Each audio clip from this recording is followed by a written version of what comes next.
Hi, I'm Dr. Amy Robbins, and welcome to Life, Death, and the Space Between podcast. I'm a licensed clinical psychologist and medium, and here we explore life, death, consciousness, and what it all means.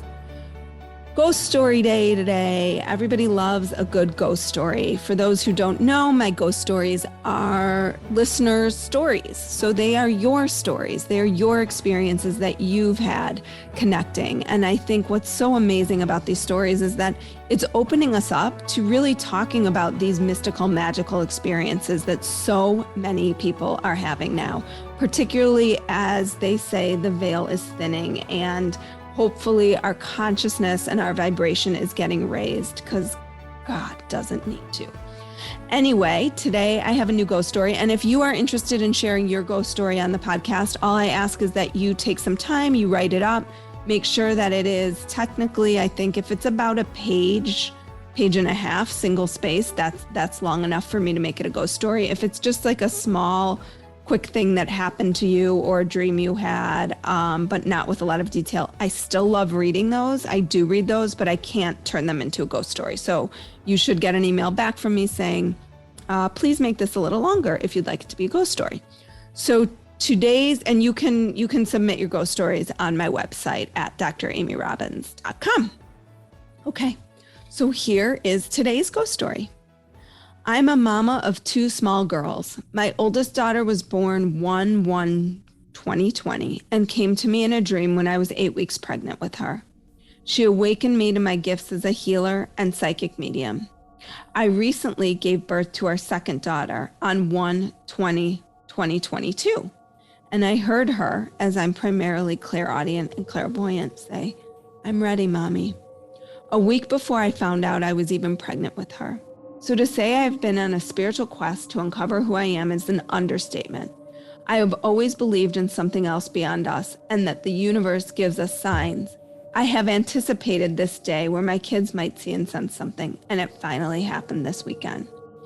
We were driving in the car headed to Target, and my 2-year-old started roaring like a lion in the backseat. She was laughing as I roared back at her and then said, "The old guy roars at her." I immediately was like, "What old guy?" She said, "In my home."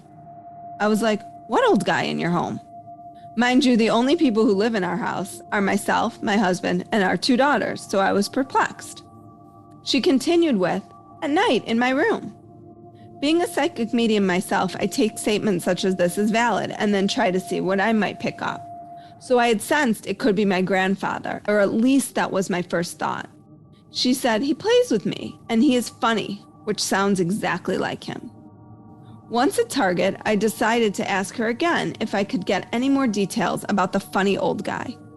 She said he plays with her, nay, and her car. She has a toy horse with wheels and a toy car she rides around the house. I thought it was so special because I never met my grandfather, or at least had no memories of him, as he passed away the same year I was born. We pulled out of Target, and the license plate on the truck next to us said Papa G. My grandfather goes by Papa Bobo as his grandfather's name, which pays homage to his father's grandfather's name of Papa, but he also adds his own spin. I instantly thought of Papa OG when seeing Papa G. The signs don't stop there, though. That afternoon, after coming home, we tried to put her in her room for a nap. It was, of course, one of those days where toddler naps are elusive. I was checking the baby monitor, which is where I saw her trying to climb out of the crib, and there were 3 balls of light that came from her ceiling above her crib, shot across the room, went straight toward the lava lamp that is across from her crib, and sits behind her baby monitor on a dresser. Earlier that week, I kept feeling that there was something going on with the lava lamp. Finally, I went in her room to find out why she wasn't napping and saw her trying to climb out of the crib. When I went to get her out of the crib, she pointed behind me and said to me, "Who dat guy?" pointing towards the lava lamp. I turned around to look at her lava lamp, and rather than the usual balls and bubbles, it is spelling Papa. I kept saying, "It's spelling Papa, it's spelling Papa." I immediately grabbed my phone so I could try to capture pictures of it and to FaceTime my dad so he could see it in real time. Okay, so I'm going to include the pictures that are here on today's Instagram, so go check that out.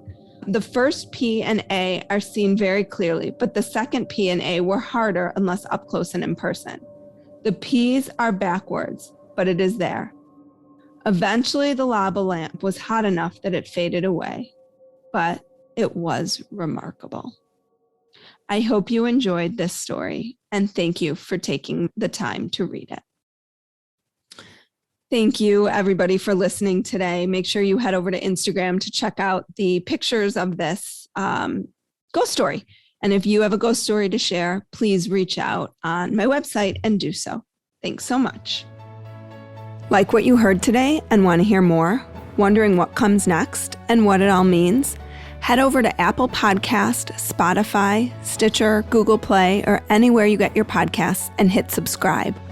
Also, if you could take a minute to rate and review my podcast, I would really appreciate it. Stay tuned as we continue to explore life, death, and the space between.